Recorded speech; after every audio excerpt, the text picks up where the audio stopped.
The chroma keyer is one of the most fun effects in the whole Vegas video effects set. With it, we can take a video shot with a smooth, usually green or blue background, and we can make that background transparent so that we can make an actor look like he or she is in any real or imagined place in the universe. This is the key effect for virtually every science fiction or fantasy movie Hollywood turns out. The most important thing when you're creating a chroma key effect is a well-shot key shot. And here we've got our chroma key. This man was shot in front of a green screen. Just going to open it here in our trimmer so you can have a look at it.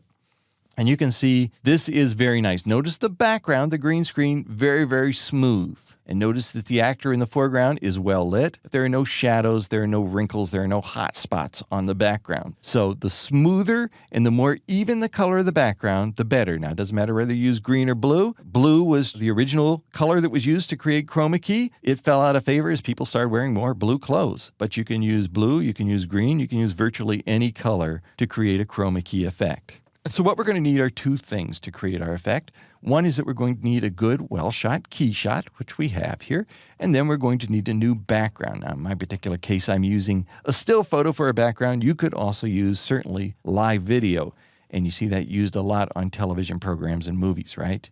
And we'll drop that down on my first video track, my photograph. There it is. You can see it in the preview window. And we'll take our chroma key picture, and I'm going to drag it to the track right above it.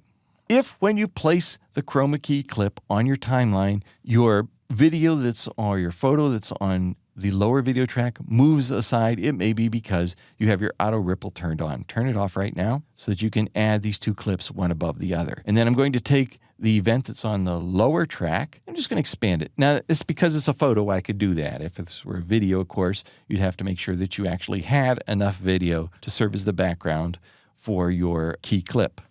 So once we've got these two pieces in place on our timeline, it's just a matter of applying the effect to it. And we can apply it, of course, either by launching our plugin chooser by clicking the Event Effects button or clicking on the Video Effects tab here in our tabbed interface. Let's go to the chroma keyer.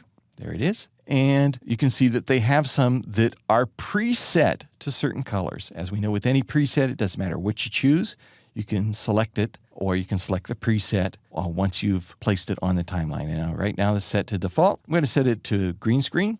And you can see it does a decent job at its default settings, but it's not clear. It's not clear through. And if I were to show you, let me hold down the control key so this doesn't drop into any space. And if I were to solo that backtrack, you can see this is how that background should look. This is how it looks. So I don't think I'm getting a good clean chroma key there yet. Let's set this back to default. Move this panel off to the left. Now I can choose a new color or a color for my background by selecting it from my color picker here. But the easiest way to do it is to simply click on my sampler. That's this little eyedropper here. And then use the eyedropper to sample the green background. That's much better, except now we can see the poor guy. What we've done is we've used such a wide range of color here, or we've selected a color, that now he's completely wiped off the screen. So we're going to have to do some adjustments here to our chroma key. At least we have the key color set perfectly for our background. And now here's how I recommend you set or make the fine-tuning adjustments for your chroma key. I recommend you check this box here that says Show Mask Only on the option screen. This is going to show you what the key effect will not remove. And so it's best to put that in there and then to adjust or fine-tune low threshold and high threshold until we can see the mask over what we want to see, and then we see transparency all around it. Let me show you what I mean by that. And you just take the low threshold slider and watching in the preview panel, well, lift it up. I can't really go much higher than that with the low. Let's try bringing down the high. And as I bring it down, we see more of our actor being masked. We want to not see any transparency through him. Now I got to bring up low a little bit. And as I bring these two closer and closer together, now we're just about as good as we're going to get. There we go. Now we have our actor masked. In other words, this indicates that we'll see keying, a good clean key all around our actor, but yet our actor is not transparent at all. We're not seeing anything through him. And now I can turn off the mask.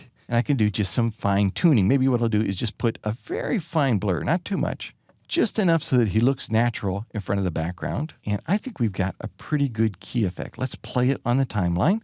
Move the playhead back to the beginning. And I'm just going to press the L button. Let's see how nice this looks. That's a pretty good looking key. He looks like he's really out there, doesn't he? Very, very nice. The chroma keyer that comes with Vegas is a fairly simple one, yet it's usually tremendously effective too. But remember, how well any chroma key effect works, though, is going to depend an awful lot on the quality of your green screen or blue screen shot. Remember, the more evenly colored your background and the better the lighting of your entire shot, the better your chroma key effect is going to be.